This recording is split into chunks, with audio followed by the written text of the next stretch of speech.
Hello guys, magandang umaga sa inyong lahat. For today's video nga pala guys, at ayan, naghuhugas ako ng kainan ng aming pusa. At habang naghuhugas ako, nagsasalita pala ako dyan, pero hindi nyo naririnig kasi nag-voice over lang ako at meron ngang background music. Kaya ayan, na hinuhugasan ko yung tray ng pusa namin. At yung pusa nga pala namin guys ay hindi pala sa amin yan. Kumbaga pinaalagaan lang sa amin at hindi naman pwedeng pabayaan. Kaya kailangan tuwing umaga at hapon, tanghali, pinapakain ko sila ng pagkain nila. Dahil syempre yung may-ari niya nagbakasyon sa Pilipinas at kailangan pagbalik niya ay yung pusa niya ay okay pa rin dahil ang hirap naman kung pabayaan ko, 'di ba? Kaya yun guys, habang tapos na akong maglinis niya ng pinagkainan nila, nagbabrush ako sa sandok ng pang nila sa kanilang mga dumi. Kaya habang ako, naghuhugas, ayun.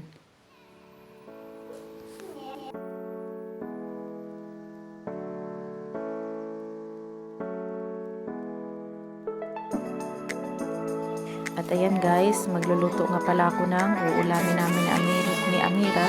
Ang ulamin namin ay ampalaya. At hihiwain ko na siya para ready to cook na mamaya pag na-prepare ko na lahat. So ayun lang guys. Kaya inantok. Ayun, natulog. Sumabay na rin ako natulog para diba?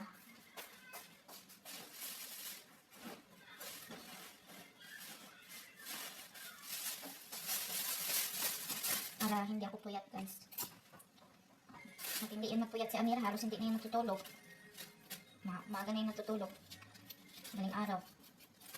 Kaya habang tulog din siya, sasabayan ko na rin. Kaya yun guys. Mag-ano muna ako maghihiwa ng pampalaya. Diba?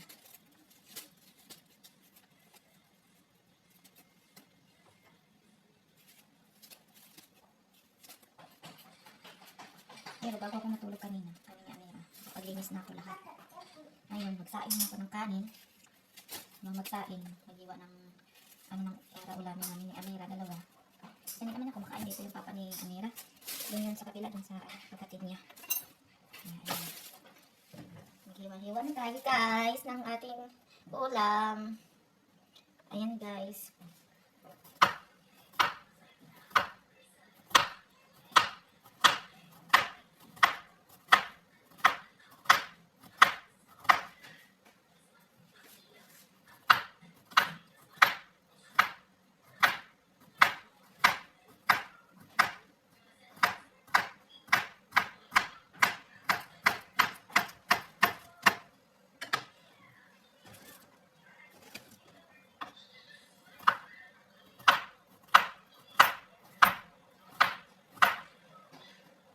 I hope na i-subscribe nyo yung channel namin guys.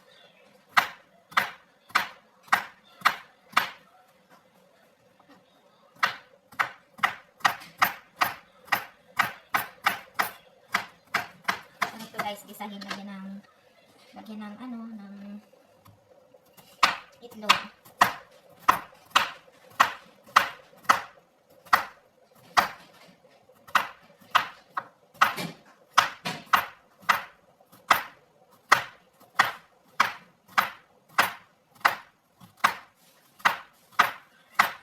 Amira! It's for light. Close. Guys, niluluto na tayo guys ng ulam.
guys, nakasala na yung ulam ni Amira, yung palaya.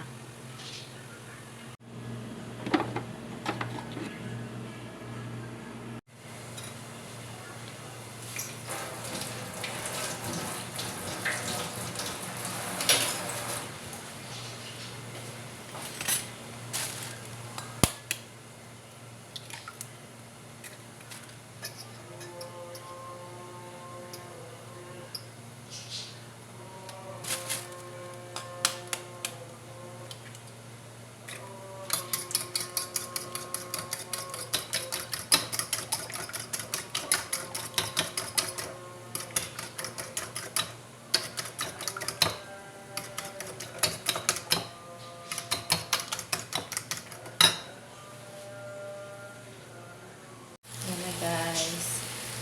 Ayan na yung niluluto kong ampalaya. Ayan yung ulam namin ni Amira mamaya. Ampalaya with egg.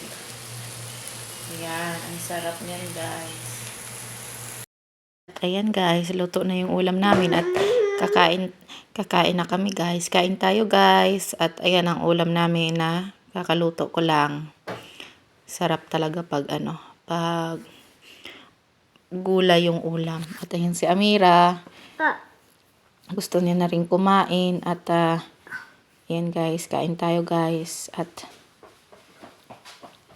ayan, hindi kasi ako makapagsalita. Nagsasalita pala ako dyan kaso mayroon background na pinapanood ni Amira kaya nag voice over na lang ako. Kain tayo guys.